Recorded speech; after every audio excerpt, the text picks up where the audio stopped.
Yon, day 74 na nating drums papawis. Yan, maaga tayo nagising kanina. Maaga tayo nagising pero late na tayo nakatulog. Parang 2 AM tayo nakatulog. Nagising tayo ng mga 4 o 5. Kasi nga, inutusan tayo ng utol jeep natin na iparehistro yung motor niya. Kasi may nilalakad naman siya tungkol sa kasal niya dun sa Rizal. Yun nga. Medyo walang nangyari dahil nga yung CR, yung ORCR, basta may isang kulang doon na nginat-ngat ng daga, walang Xerox na kay Jeffrey pala, nasa ibang lugar siya, kaya hindi rin namin naparehistro.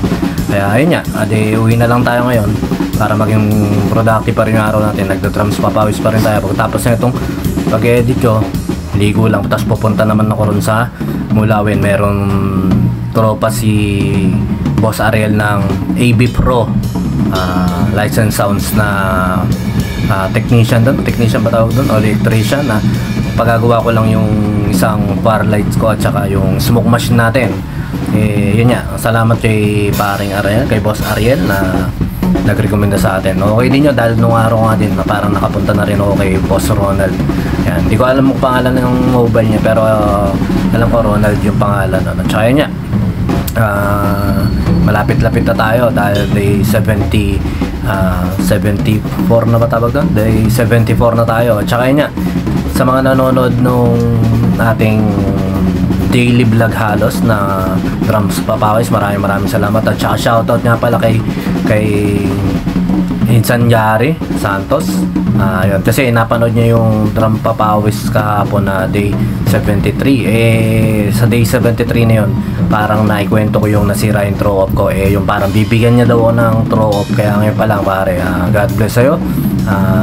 Kung bahala na si Lord ang magbalik sa'yo. Pero ano lang, talagang hindi naman ako nagpaparinig sa mga tropa natin dyan. Kapag masaya lang din na meron palang mga gano'n na yung mga nanonood, meron din gustong mag-share o gustong mag-ano ng blessing nila. Kaya sa mga tropa natin dyan, yun lang, practicein nyo lang yung kung ano yung pwede nyong gawin na execute, lalo na sa vlogging, dahil nandiyan ang promotion lahat. Maniwala kayo, lalo na sa mga gusto magnegosyo o nagtatangka magnegosyo, lahat nandiyan na ang marketing nasa pagbablog na rin. Kaya ayun din, sa totoo lang, ito lang naman ang pinaka-purpose ko dyan.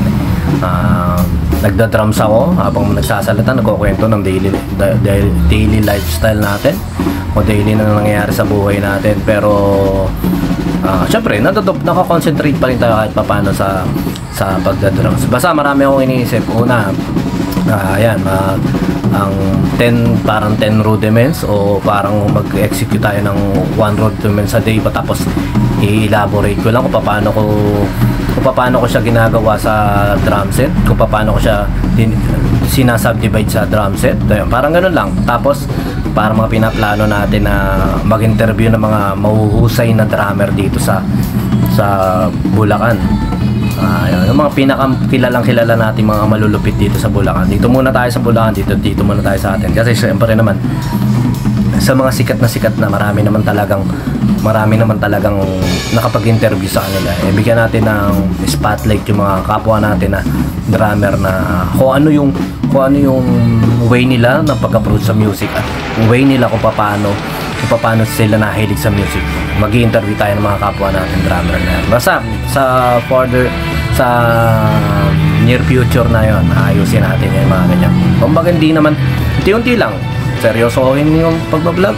Ini-enjoy ko lang din naman natin to. Lalo na ako, talagang laking tulong sa akin ito. Once na nakakapag-drums papawis ako, mas energetic ako sa buong maghapon. Ayun lang.